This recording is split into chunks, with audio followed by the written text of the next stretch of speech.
Hi everyone, today I'm here in the real river bank and Nepal near Sauraha National Park. I'm here shooting some birds today, and it's a beautiful morning today. Yeah, we were school and we are following. Yes, today not too much sunlight also.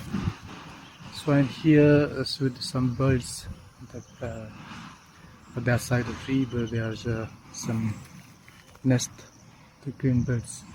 So today I'm here to shoot some birds. Let's see what we will get today. There's a lot of birds, by the way. There's a lot of birds.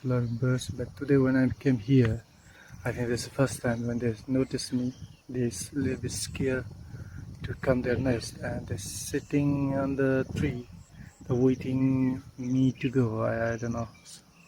I'm quite far, it's not close by, but a lot of birds are here with their plenty of food on the mound, but they're not coming their nest. Some are still to come and feeding their birds, chick, but most are scared. They're not coming. So a little bit stupid things going on here. This bird are very tiny in my camera, but I'm still shooting. I'm still waiting to come their nest.